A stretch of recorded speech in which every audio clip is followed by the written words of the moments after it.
I'm going to just say a mantra really quick.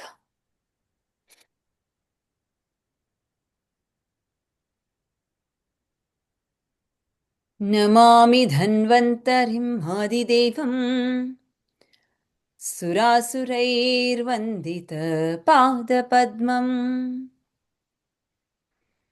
loke jararubhayamrityunasham धातारमीशं विविधौषधीनाम् ॐ गुरुर्ब्रह्मा गुरुर्विष्णु गुरुर्देवो महेश्वरः गुरुः साक्षात् परं ब्रह्मा तस्मै श्रीगुरवे नमः.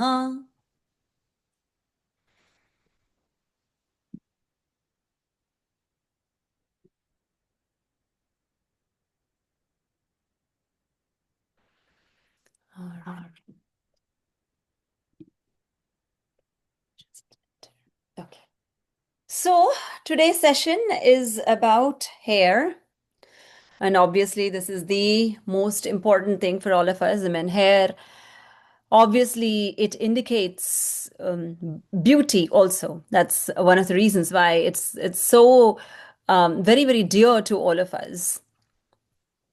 So I wanted to talk about what is hair according to Ayurveda, and what do we why is it so important, and what is it related to? Because hair is actually considered as a mala, like the excretion, if you all know. How many of you knew this? You can say with a show of hands, with like a hand like this. How many of you knew that hair is actually a mala, excretory part, and not the main organ? Any of you knew this at all?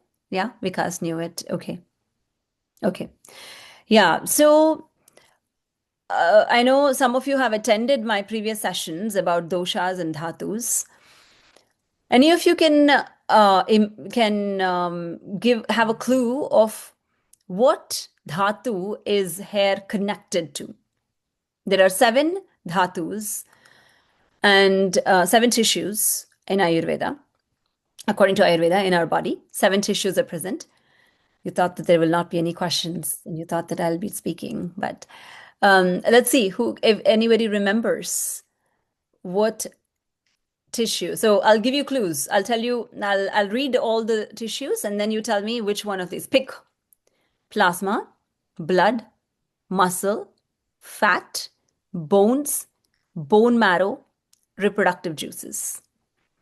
Out of all of these, which of these tissues is our hair connected to? Bones. Maybe bone marrow. Bones is the right answer. Neeta. Neeta gets the right answer. So our bones are the food that we eat. When we spoke about it, the food that we eat is going to be first forming the first tissue called the plasma. Right? That's the lymph that's flowing all over our body, plasma flowing all over our body. And then blood is formed, where this lymph then goes into the liver, and from the liver is where liver is the headquarters for blood, and that's where blood is formed, and that's where ranjaka pitta, where the color is given to blood. And after that is where muscles are formed. The third tissue that is formed is muscles. Now, from the liquid tissues, there is solidification that is forming. Earth element is being added to this. Strong, proteins, the type of protein is given for muscles to be formed. Earthy elements are given. Then, after muscles, the fourth tissue that is formed, it liquefies a little bit here from earthy. There's a little bit of water, there's a little bit of lubrication and liquefaction that happens, which is the fat tissue. And from the fat tissue, then the hardening of the structure called bones are being formed. Every time every tissue is being formed, there is excretion. So when the raw materials are forming a product, then waste is being formed. From plasma, kapha is the waste. From blood, pitta is the waste. Like that, for bones, hair, and nails as well. That is why we always check. If we have to check what your bone strength is, we'll be checking how the hair quality has changed, how the nails have changed. Your doctor might have checked what are your nails looking like? Are there, any lines that are on your nails? Are they brittle? How are they growing? That's also something that your doctor's checked, and they're all very earthy. Even hair is the same thing. Is it brittle? Is it getting very dark? Is it graying? Is the hair fall much more than the hair that's being rejuvenated, the hair that's being formed again? These are all the things that will be checked to see what the bone strength is, the capacity of your bone is, right? So that's number one thing that I wanted to tell all of you. Now, we all have to remember that this natural hair fall always happens. It is inevitable because there are pores on your scalp, and the fall happens, and as the fall happens, new hair follicles also are being formed. But if the rate of hair fall is much more than the regeneration of hair, new hair, then the thinning of hair happens. Yeah? Why does it happen? For us to remember that on our scalp, there are thousands of follicles, small, small follicles. And from there, hair is being regenerated. Once the hair falls, if we have a lot of doshas, toxins, or toxic metabolic waste that is very sticky, slimy, grimy, and if that blocks these follicles, these small hair follicles, then there is no place for this hair generation to happen, no? It's not possible because now these hair follicles are being blocked by toxic metabolic waste. When that happens, absolutely not possible for hair growth, new hair follicle to form from there because it's blocked. So more than hair fall here, we have to remember that this is being covered by the doshas. It's being covered by the toxic metabolic waste. Which is why a lot of times when I give something called pachana or dipana, which is appetizing things or digestive things, then I see that there is automatically hair growth, and or people say that, oh, my hair fall has reduced, which means that the rate of hair fall and hair growth probably equalized. That's what happens. So that's the first step that we do to do pachana and dipana. Again, that is one reason. The next reason for this would be if there is a lot of depletion that is happening in the body. And this depletion could be happening because of the trends that are there. People drinking a lot of Karela juice. If there is diabetes, let's say there is diabetes, and then they're like, okay, in the morning you have to wake up and you have to eat soaked methi seeds. Then you drink Karela juice. Then you eat only salads for your lunch. And then you eat soup maybe for dinner. Then what's happening?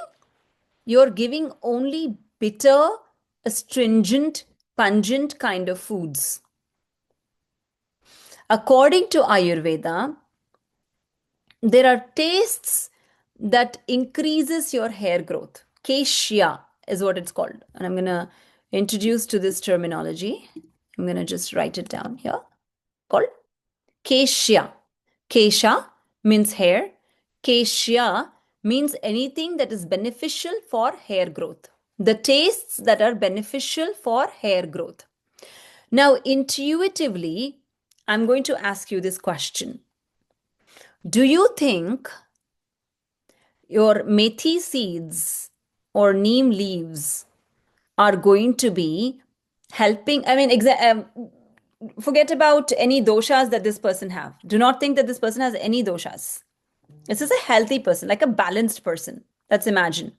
Imaginary balanced person who doesn't exist, by the way. But let's just let's just think that there is an imaginary balanced person, and we're giving them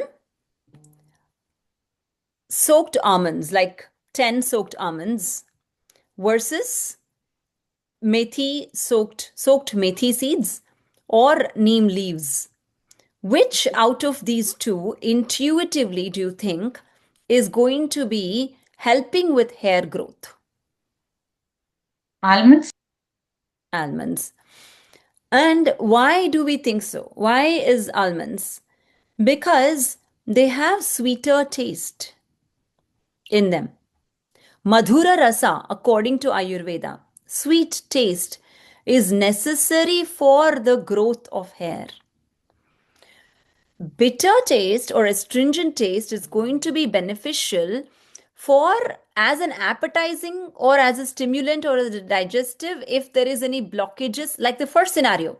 When we spoke about the first scenario, when there is a lot of blockage and thus the hair growth is not happening, then to an extent, bitter, astringent, and pungent tastes are going to be beneficial to remove the blockages. But then for hair growth to happen, Madhura rasa is important. And in almonds, there's oil in it. There's almond oil. And that snigdhata, it is a quality, oleation capacity of the almonds are also now beneficial for hair growth. So Ayurveda is very intuitive. You don't have to go and listen to someone, or you don't have to look at somewhere. It's very, very intuitive. Look at it. Coconut is also very, very beneficial for increasing hair health. It's Madhura rasa, which is sweet in taste, and it also has naturally it has oil in it. So it's beneficial. Right? So the second thing that we have to remember is we cannot go into opposite poles of completely nourishing or completely depleting. A balance is absolutely important, right? And for that reason, why right now it's Sankrante, the Pongal season that just started. There is a new season that started, and at this time, it is very, very important that we make a recipe, and this recipe is going to be extremely beneficial for hair growth. That is with sesame seeds is very beneficial. How many of you know that sesame seeds, all of you some of you are from the Indian origin, and you must have heard that sesame seeds are used during this transitional period. During this transitional period, it's used because it is cold. The season is very, very cold right now. And in this cold season, we are able to handle this warm, toasty sesame seeds. This warm, toasty sesame seeds have the prabhava or the ability for hair growth.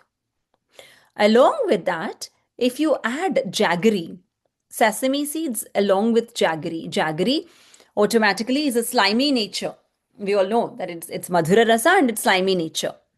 So that slimy nature is going to be balancing the hot nature of sesame seeds.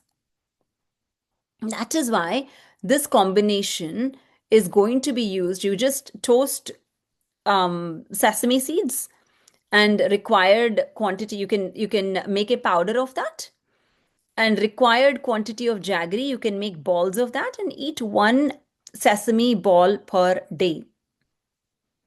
Eat it for 2 weeks. Again, assuming that we're all in good health, assuming that our doshas are all in balance or balance to an extent. If you're noticing excessive heat in the body, because we already have intrinsically, our environment is already hot, and if you're noticing heat in the body, then I would stay away from it. Assuming that we have balance, then sesame seed laddu or sesame seed balls like this, along with jaggery, is going to be extremely beneficial for hair growth. Okay. Now, when people come from the Indian origin, it is very common to see that they have good hair, right? Especially from South India, you see that there's good hair. What's the reason? Any of you know what the reason is? I didn't think that I wanted to speak all the time. I thought that I'll let you all speak. They eat coconut a lot. Lot of coconut. Okay. Yeah, that is one of the one thing. Yes. But one more important thing. Curry They eat leaves a or lot of something. Washing hair curry with Rita. leaves. Washing hair with Rita. Yes. One more important thing. They eat a lot of curry leaves. Curry leaves. Yes. That is Prabhava. That is also there. One more thing. What do you apply to your hair? We oil our hair. Yeah. Growing up, when I was going to school, I would always watch out for only one day. I think it's a Saturday that you're allowed to go to school without your uniform. And that was the only day I was allowed to go to school without oil in my hair. Every single day, I remember that there was oil in the hair and braided all the time also. It's never hair was never left because braids are also going to make sure that your hair is in a proper direction, right? So that is ingrained in the Indian culture. It's like second nature. As much as I hated growing up, that I yearned for hair without oil, because oil is not something that I liked at all, but so much oil was put in my hair all the time. I remember what happened when I went out of home from 11th grade onwards, maybe until, from age 15 to age about 26, 27, for 10 years, I did not put oil in my hair at all because I was so grossed out of so much oil. I did not put, and I knew what happened to my hair in that 10 years, right?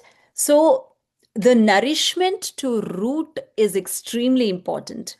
Just like how we pour water to the roots of the plant, we apply oil to the roots, to your scalp, which is the nourishment for your hair to regrow. That is the secret. That is the biggest secret. And it's important that you partition your hair. You partition your hair, you just open up your hair, you partition, and you apply, make sure that you're applying oil to the scalp, right? So you just partition and you apply oil to the scalp. And you can at least leave it depending on what personality you are. If there is a lot of kapha, then kapha, of course, some of you have been attending the classes, and I'm assuming that you understand the terminology. And if you don't understand, you're more than welcome to ask me. If there is more accumulation and more kapha in the body, then it is okay for you to just leave it on for 1 to 2 hours. You don't have to leave it on overnight. If there is more dryness and more heat in the form of pitta and vata in the body, like vata, I'm more vata personality, and that's why it is important for me to oil my hair, and I can leave it overnight as well. And it's not like I'll catch cold if I leave it overnight, and it's not like my mucus would increase if I leave it overnight. But there could be some people who can catch cold and who can increase cold and congestion if you leave it overnight. So you use it according to your discretion. And after that, using a herbal wash or even using chickpea flour, because it's very oily, using chickpea flour and mix it in water and just wash your hair with the chickpea flour so that that grime reduces as much. When that grime reduces, you just pour water on that, and then you just have to put like a pea size of shampoo and you can wash it off. So that is one easy way so that you don't have to use a lot of harsh chemicals or harsh shampoos. Or you can use, like a herbal hair wash that is available. And amla is going to be good. You can use amla and along with triphala. This is going to be good as well. You can use that as a herbal hair wash. The shampoo that I use, which I actually liked, I think I've been using it for a year now, about. Vedamrit is a brand, and I actually love her products, and her shampoo is something that I like, and that's something that I use for myself. Um, the best oil to apply is something that is sesame oil based, is going to be good. That has combination of amla and bhringaraj is going to be the best if you're able to get a combination. It's called, I'm going to just put it here, Neeli Bhrangadi oil. It's something that you can apply. If you're not able to get hold of that, and if you want to make it at home yourself, you can make equal parts of almond oil, coconut oil, and sesame oil. Add a few drops of rosemary oil to it, make a combination, and you can just apply it on your scalp. Yes. Kindly repeat it once again. Sure. Vedamrit shampoo. Unfortunately, this Vedamrit shampoo is only available in India. It's not available here. I'll have to get it from India. So the combination that you can use is almond oil, sesame oil, coconut oil in equal parts, and add a few drops of rosemary oil to it. Warm it, or make sure that it's a lukewarm. Don't apply it cold ever. Lukewarm, and then apply it to your scalp. Partition and apply it to your scalp. Leave it for at least 2 hours, and then shampoo. How about castor oil? Can I mix So castor oil? you can mix some castor oil, Fariha, but Yeah. castor oil is sometimes it's very, very thick, especially Yeah. if there is more kapha, then Uh-huh. that can actually burden and it can block the pores also. Okay. So I want to use the quality of the oil must be in such a way that it should not be blocking the pores. Okay. That's why I'm not a big fan of castor oil. You can add few drops of castor oil if you want to in this, Yeah. but you cannot just use castor oil. Okay. Thanks. My uncle, who is 83, he has full head of hair. Of course, it's all gray. And whenever I go, my uncle's only wish is make some Ayurvedic medicine that my hair is all fully black. I'm like, you have full head of hair, you have to be happy about it. So he was using this combination of castor oil and coconut oil growing up every single day. There was no, I mean, even till date, he takes care of his hair so much that he has full head of hair, right?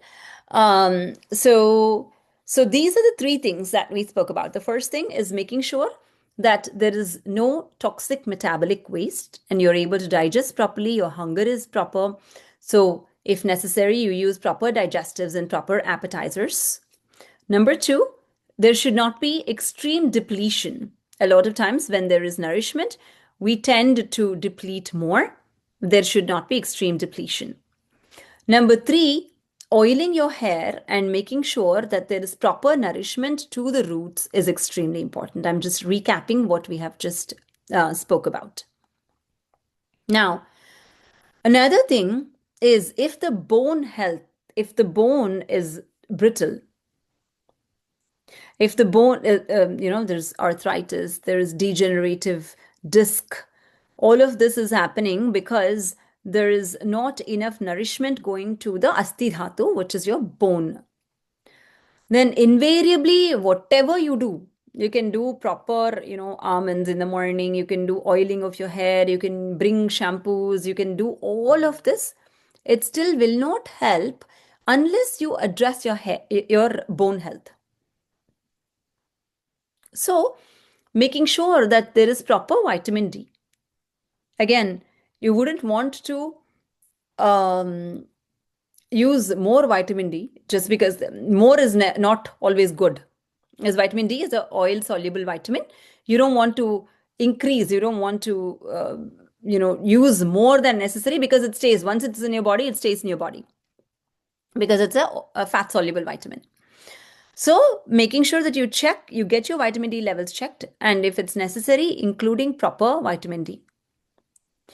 And of course, iron is a substitute that is also necessary, making sure that there is proper iron and proper vitamin D that is present. Getting those labs checked is important because if there is anemia, then from blood itself, there is not a lot of nourishment that's going to the deeper tissues. Bone is a deeper tissue. If there is not enough nourishment, then it will not reach bones. So it is important to also get your iron and vitamin D levels checked. Iron-rich foods are black raisins, prunes, figs, soaked almonds, soaked walnuts, green leafy vegetables. Again, always green leafy vegetables must be roasted only. They must always be steamed, and you want to make sure that you add proper amount of spices to it. You cannot eat them raw. Cooked beets, you want to make sure that you're cooking beets properly. And pomegranate. Pomegranate is extremely beneficial as well. And amla is very, very good. So amla along with bhringaraj is something that you can drink in the morning. That is also going to be beneficial as a rasayana. So that is something that you can include as iron-rich foods. So get your levels checked and make sure that your bone health is proper. If you found out that there's any brittle nature or any degeneration that's happening, you would want to get that fixed. Again, an Ayurvedic practitioner always is going to give you bone strengthening herbs. There are some bone strengthening herbs.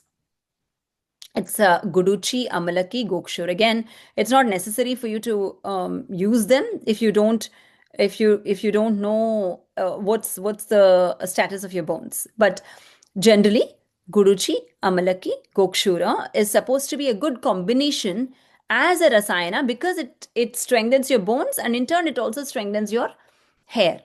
So that is something that can be taken as a rasayana in the morning. Yes, Baijayanti, fresh amla is thankfully available in the USA in seasons. I've seen that in Coconut Hill, which is close by for us here in Warm Springs area. I don't know where all of you are located, but here for us in California, it is available, fresh amla. Yes, Sasha, you can. But right now, for you, I'm gonna tell you what is it that we have to do. It's not a good idea for you to start right now. So, this is something that we can include in our diet. Iron-rich foods, calcium-rich foods, milk and ghee are going to be beneficial. Milk and ghee are extremely beneficial in strengthening the bones and strengthening the hair also. And there are also some enemas that are given in Ayurveda to strengthen the bone strength, to increase the bone health. There are some good quality enemas that are given as well. That also is going to be strengthening the hair, right? Again, this is how an Ayurvedic practitioner will do. That's not something that you can do at home. I was telling you what you can do at home. But yeah, generally, these are all the things that you would want to follow. Now, any questions that you have had so far, and then I'll talk about graying of hair as well, and I'll talk about dandruff, alopecia, these particular conditions also, what to do in those particular conditions. First, I wanted to talk about hair fall, but then I can talk about other things as well. But if you have any questions, I'm more than happy to answer the questions before I move on to the next topic.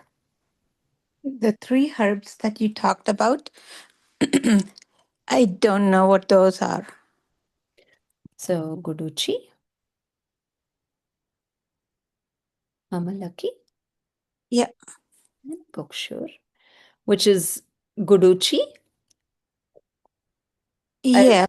Are those like real herbs or they're dried products or? They're They're like powders. We use them as powders.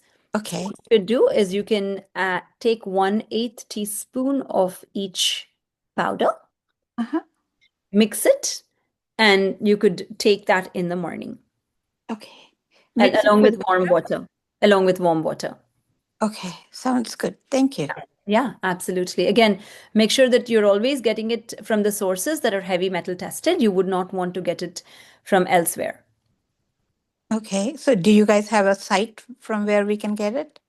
You can always get it from atreyaherbs.com. They're very good at them. They get their herbs heavy metal tested, and you're more than welcome to get it from there.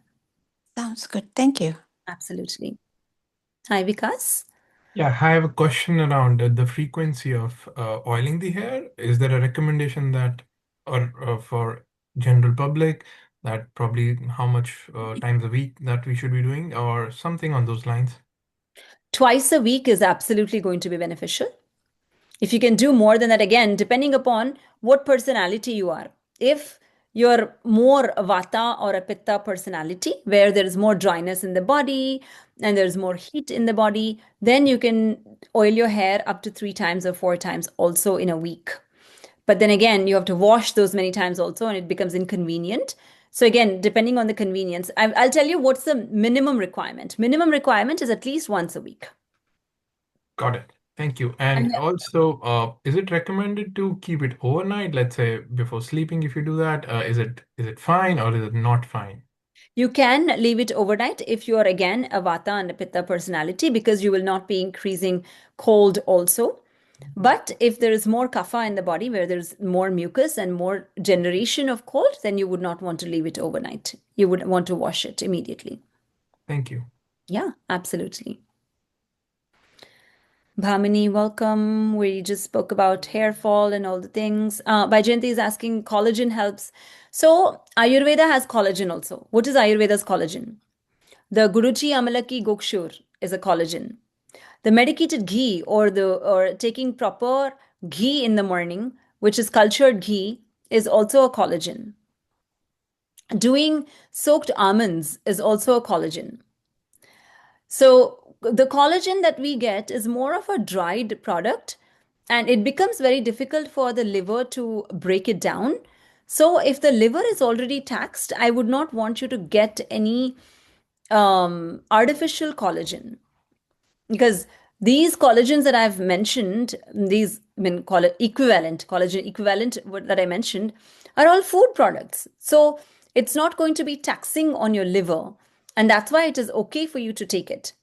But if you're taking any processed one, then your liver does not understand the combination of this, and it becomes very difficult for it to break it down. Yeah. Good. Very good questions. Any other questions? My hair nowadays, I see, even though I apply some oil and everything, it's Yeah. getting tangled. Dry. Correct. And yeah. Correct, So correct, is there correct. anything I can, yeah. So again, for you, it is important that you oil your hair at least 2 or 3 times a week. And as you continue that on a daily basis or on a weekly basis, then there is going to be cumulative effect, and you will see the improvement, because you're going to be now making sure that you're oiling the scalp. And as you oil the scalp, then the scalp gets that nourishment. And as the nourishment happens and as the new hair comes, then that comes properly. But then internally also, we want to make sure that the dryness is addressed.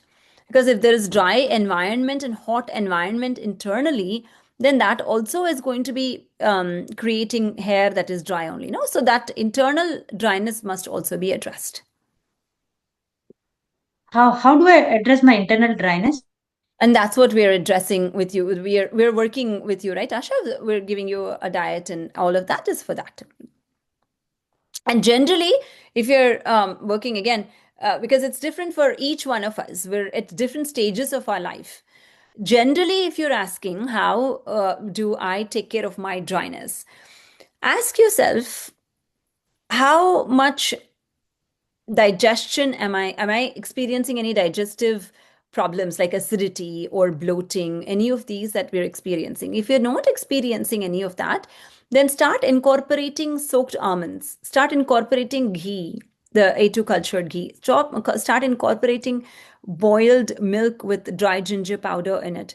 Start incorporating all of these. Then watch for your hunger and watch for your digestion. If you're able to handle all of them, then cumulatively all of this is going to change the environment from dryness to a proper environment where things will grow. In a desert, you will get dry kind of, there's no flowers or fruits that grow in the desert.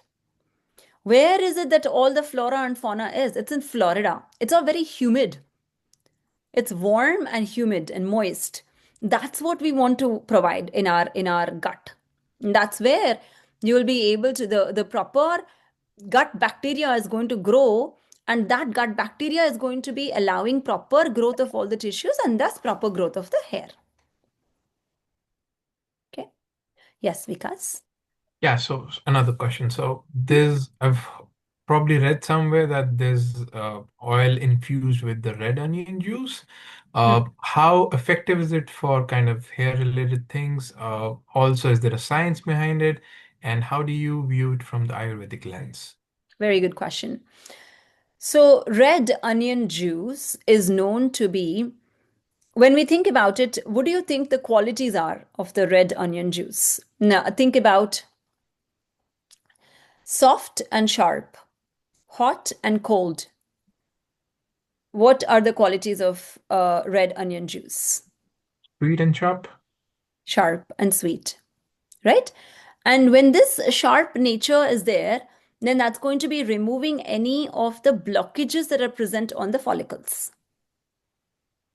And the sweetness is going to be allowing for the growth of the new hair happening.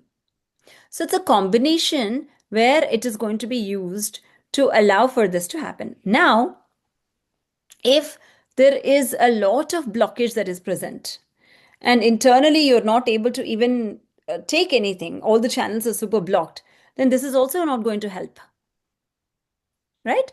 But generally, the qualities of this, the science backs it up, absolutely, because of this reason. If there is sweetness and sharpness, that is necessary for removing the blockages of the follicles along with growth of the follicles, hair follicles. Got it. Thank you. So would it make sense to, let's say, apply an oil with that onion juice, or would it make sense then to simply apply the onion juice, crush it, or in terms of potency, or is it varied? So I would not, for me, if you ask me, it is not necessary to put so much effort in all of that, as long as you are generally making sure that you're creating this kind of a movement. When you're creating this kind of a movement, you're already allowing for any of these pores to open up. So this is already opening up the pores, and you're doing this kind of a movement when you're applying oil. So when you're already doing that, it is not as mandatory, but you can always try and see. Again, this is going to be more beneficial if there's dandruff in the scalp. That's going to be allowing for the dandruff to be removed. So it's going to be, again, depending upon the level of blockage, this is going to be beneficial. If there's a lot of blockage, then this is going to be beneficial, where you infuse the onion juice into the oil and apply that oil. That's going to be more beneficial so that you're not damaging any hair. Got it. Thank you. How do we infuse it? So again, it is a process where the oil is going to be, you make the juice of the you make the juice of the onion juice, add it to the oil, that is, you add the oil and you boil it, you bring it to a boil. Okay. And you filter it, and that is something that you can use for, and it's the shelf life of that is going to be only for 2 weeks, not more than that. Okay. Sounds good. That is enough. But the other things that you can add are, you can add a paste of curry leaves, amla, and aloe vera. You can make a paste of that and you can boil it along with coconut base filter it, and you can use that also. That way you're infusing all the qualities of these goodness, the amla, the hibiscus also. Hibiscus is very, very good. Where hibiscus flowers, you can bring the flowers, you'll get that, especially for those who have rough texture, this is going to be beneficial. But again, you find all of these on YouTube anyways. I want the session where you'll be asking me questions more about the science behind it and the Ayurveda behind it. Thank you. Absolutely. Sorry, I cannot hear you. I don't know who this iPad is, but I cannot hear you if you're asking a question. Is it better now? Yes, it is better now. Yeah, I remember as a kid, I was forced uh to have a lot of coconut oil with my hair, and I always used to feel very dry, like suffocated, probably is the right Oh, word. And were I you, don't feel that with other oils. I don't know if there's a reason. sure. Sorry, your name is My name is Alikia. Alekhya. So, were you feeling suffocated or dry with coconut oil? You were feeling suffocated, no? Not dry. Yeah, I would probably say suffocated. Yeah, which can happen because coconut oil is very heavy Mm-hmm. compared to sesame oil. And if there is a lot of um, cold and cough, growing up, we have more kapha in our body. Mm-hmm. And during that time, if there's more cold and if you're more prone to cold and cough, then this coconut oil feels like it's more heavier on our scalp. Then that absolutely can make it suffocating. In that I case, light oils like almond oil is going to be beneficial, sesame oil is going to be beneficial. got it, got it. Yeah. Yeah, that's why it's not like one size fits all. It all depends upon what is happening. Yeah. Then we have 15 minutes. I just want to talk about graying of hair. Graying of hair, a lot of times what happens is if there is a lot of pitta, we're always driven, we're always doing something. Like ROI, what's the ROI of what I'm doing? And how much multitasking am I able to do today? All of this is increasing a lot of heat in our body. A lot of free radicals are being produced, and a lot of hot fermented foods that we consume as well. Apple cider vinegar is the most important thing. A lot of us are like consuming on empty stomach also, right? These harsh, acidic, fermented foods, along with a lot of, that sharp, especially with all of these, all of you who are working in the tech world, have to be on your toe. You have to work with India team, Japan team, Europe team, US team, all teams only. You're up all the time. So when this happens, then your body does not have rest. It is transforming all the time. It's working all the time. So you're borrowing from future. When you're borrowing from future, what's happening when I'm talking to you? You're understanding because you understand English and you're able to make it into a concept. And that transformation is happening because of your intellectual fire. Now, the same fire is going to be burning you like a forest fire and will increase. In Ayurveda, we call it khalitya and palitya, which means it causes more hair fall and graying of hair if you choose the activities that increases heat in your body, which is in the form of food, lifestyle, mainly food and lifestyle. All right, we spoke about all those things in the foods, all the fermented, hot, sour, spicy foods, the sriracha sauce that we eat, there's this place I think called Angry Chicks, or say there's some places my kids tell me about this where they have you're given a test of how hot you can eat. it seems. So all of this is increasing heat in our body, the fermented foods. And that heat in our body should be like kitchen fire. If it's like a kitchen fire, then it slowly transforms. If it's a forest fire, it's going to transform you suddenly. That's when you see wrinkles in the body. That's when you see hyperpigmentation. That's when you see, because there's a heat, when there's heat, then hair does not stay there. It cannot stay in that hot environment. It falls off. Or this heat is what is transforming from your original color to the gray color, because the transformation is inevitable, but this transformation is happening faster because of the heat that you produced. This is especially evident in clients or patients who go through chemotherapy and radiation. We see this very, very much, where suddenly you see that there is a lot of graying of hair and there's a lot of hair fall that happens. A lot of heat that is introduced into the body in the form of chemotherapy and radiation.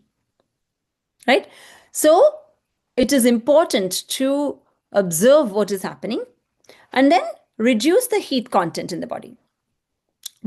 So you've done what you have to do. Now, how can we undo? Of course, going back to the regular color, when it's almost impossible. I mean, theoretically, there is a possibility, and I've seen some clients actually do that. They come back and say that but I will never take claims for that. I'll never say that that is possible. However, what I can say is you can incorporate things to reduce heat in the body. The way that you can do that is take 1 tablespoon of coriander seeds, like crushed coriander seeds. Soak it in 1 cup of water overnight. It's called Dhanya Ka Hima. You're going to be soaking overnight. In the morning, you crush those coriander seeds with your fingers, filter, and you can sip on that water. That's going to be extremely beneficial for reducing heat in the body. Another thing that you can also do is vetiver roots. If you have vetiver roots, you get 10 strands of that and wash them, soak them in 1 cup of water, and you can soak them in the morning and drink it in the afternoon between lunch and dinner. So these two are the ways where you're able to reduce heat in the body if heat is one of the reasons why the graying of the hair or wrinkling of the hair or hair fall is happening. And include raisins, which also reduces heat in the body. Make sure that the bowel movement is happening properly. When that is happening, the heat goes out of the body properly. If that is not happening, then the heat traps inside. Right? So that is the way. And of course, Neeli Bhrangadi. Neeli is known to give you proper color. Neeli Bhrangadi, Bhringaraj. Bhringaraj is a herb. It's like a creeper, it grows in marshy lands. It grows in the area where there is waste. That's where it is grown. And that Bhringaraj is beneficial for hair, right? Because hair is waste. And it usually in Prameha, when diabetes is there, we ask about this. Their hair and nails grow faster, much more than normal, because the food that they eat is not converting into tissues. Most of it is being converted into waste. Then we would see that the hair growth and nail growth is happening much more. So these are all the ways that Ayurvedic practitioners use to examine what is happening. Yeah. So that is about graying of hair. Now, dandruff. Dandruff or even alopecia. These are some conditions that can be seen when there is excessive usage of sweet taste. Just because Manju said that sweet taste is beneficial for hair growth, if you start eating gulab jamuns for breakfast, rasmalai for lunch, I know you don't do that, but if you eat excessive of these sweet tastes, then your body is not able to process that. Then there is a lot of slime and grime that's created, which is then manifested as dandruff. And then instead of using harsh chemicals, a lot of times there's anti-dandruff shampoos. They have lots of harsh chemicals in them. If you use that, that's going to be only changing the texture of the hair. And it's going to be very, very harsh, that the roots are going to become very, very harsh. They're exposed to this harsh environment. Instead, internally make sure that you're taking some kind of herbs, like the soaked methi water is okay, Karela juice is okay if you need to, or ajwain water is okay, or CCFT is okay. So these are all the appetizers and digestives that you have to use, so that you're reducing this blockages that are present in the body, which in turn will not accumulate any of this dandruff. That is the way that you do it. And another way that you do it is you wash the hair with something called Mahamanjishtadi. Manjishtadi is a decoction that we give you, and you can wash with that, or even neem. Neem is okay. You can wash with that.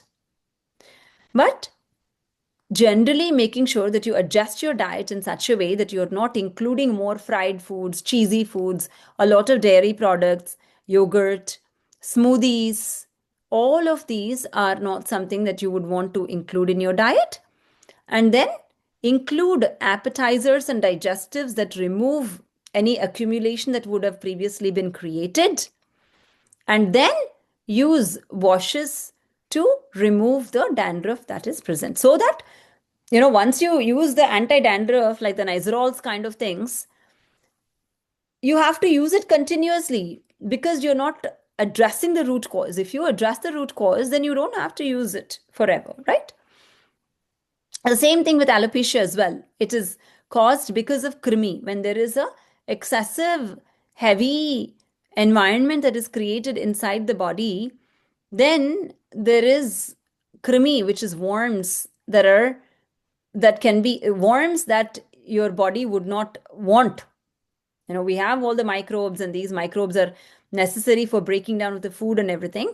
But the worms that your body would not want will increase in the body, and they can be the reason for alopecia to happen. So reducing that rich environment and making sure that you remove the blockages is going to be the answer for alopecia or dandruff. What spelling are we asking, Asha? You said the shampoo just to remove all those the shampoo to wash that hair. It is not a shampoo, it is a decoction that has to be made fresh. Yeah, it's a decoction. I didn't get it. Yeah. So just kindly, if you... Yeah, absolutely. Yeah, absolutely, Netra. Thank you so much for joining. And we have our Zoom session every third Monday from 6 to 7 p.m. And I come up with new topics. And if you have any topic, you're more than welcome to suggest that topic as well. I come up with a new topic every month and we discuss that. I have one quick question. Absolutely. Methi seeds, you said soak them in water and drink the water. Do you throw the methi seeds, or you eat them too? You can eat the methi seeds. Okay. Yeah. And make sure that it's only half a teaspoon or 1 teaspoon. Do not overdo. Sometimes I've seen people, because it's good, they've done 1 tablespoon of it. You wouldn't want that much of a bitterness in the body. Okay. Just half a teaspoon. It's good enough. Sounds good. Thank you. Absolutely. Any other questions? Yes, Vikas? Yes, I have one. So, when I was kind of doing my research for hair loss, one term that kind of came up was inflammation in the scalp and body in general. So how do you fit into how you're viewing from the Ayurvedic lens that, okay, there is the toxins, there's digestion issues that can happen. and there's, dosha imbalance that can happen. And how does inflammation kind of, come into it? Is it even a right way of thinking about things? Because it's kind of getting traction, it's being popularized in some way. What's your take on that? Absolutely, because in a wonderful question. And not only with hair loss, this is going to be for any condition that come to us. We have to be able to examine what is happening. Now, when does inflammation happen? What is inflammation? Inflammation is our body's response for something that is foreign to us, right?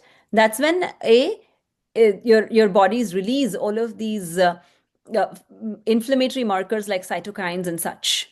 That's when they release them, saying that, oh, this is a danger, danger, danger, and that's when they increase this, and then they proliferate. And then, because when you have a wound, what happens when there is an external wound? For it to heal, there is going to be a layer that is formed around it, and then it's going to be healed later on. So the same thing is happening, but it is happening all over the body because it's happening in the blood where cytokines are being released and they're flowing all over the body. Why does it happen? Generally, it happens because of the toxic metabolic waste, which is the ama that is present. The next stage, which is the ama visha, is what it's called. That is flowing all over the body. The ama, which is present, if it is not taken care of for a long periods of time, depending upon the environment it is being exposed to, is it a dry environment? Is it a hot environment? Is it a slimy environment? Depending upon the environment that is exposed to, again, dry is more of the air and space element, vata. It is a hot environment, which is a pitta environment, or slimy environment, which is a water and earth element. Depending upon what it is exposed to, this ama acquires that inflammatory kind of qualities, and it exhibits that qualities. As an Ayurvedic practitioner, it is our duty to go back and look at the footsteps of what are the causative factors. If these causative factors are more of the air and space element, then I know that this is an air and space element inside it, and this inflammation that I'm seeing is because of this air and space element, and I have to take care of the causative factor and the treatment that way. Or is it a hot environment? Or is it a slimy or grimy environment? So I have to look at it, and a lot of times it is inflammation that happens if it is a long-standing kind of a situation, right? And then I will be again doing the same thing. It is digestives I have to give, and then take care of make sure that we can always check the inflammatory markers. Did the inflammatory markers reduce? Did the swelling reduce? Did the sensitivity reduce? All of this we have to take care of. Thank you. Yeah, absolutely. Wonderful. So it is 7 p.m. Thank you so much for attending the session. You're more Yeah, than I just have one question. Sorry to interrupt. Yeah. Can I do Karela juice and methi seeds? Is it okay for me? No. Okay, got it. Thanks. because I can take last question. Yeah, thank you so much. For the hair fall or things related to it, again, in the research, they say it's recommended that you go for derma roller or derma stamp. Uh, there's the Western science says something, okay, why it's effective and all that stuff. Correct, correct. What's the Ayurvedic way of or lens of looking at things? Should it be done? Should it be absolutely not done? Or yeah, what's your general take on that? So if, like as first said, if the first scenario is present where there's a blockage Mhm. of the roots, then yes, derma roller is going to be beneficial. And there is no inflammation whatsoever. There's no excessive pitta and vata, because if there's pitta and vata, and if there's more forest fire, then there's more inflammation. Then this derma roller is going to increase the inflammation. How is it going to work? The derma roller is going to work in such a way that it increases the blood flow to that particular area. And that blood flow you want to create only if the blockage is because of kapha. Okay. And that, depending upon all the causative factors that we have been doing. If inflammation is because of pitta and vata, already there's inflammation, and you use a derma roller, then that's going to be increasing inflammation. So again, unfortunately, because if you've attended my previous sessions, there's never a yes or no answer in Ayurveda. It always depends on the causative factor. If there is a yes or a no answer, then derma roller should help for everybody, no? Why is it not helping Yeah. for everybody? Got So understanding Okay. the use of it at a particular time and then stopping it when you have to stop is important. Got it. Thank you. Yeah, absolutely. Amazing. Thank you all so much for attending, and I will see you next month with a new topic. Thank you. Thanks a lot. Yes, bye, Nita. Bye. Bye all.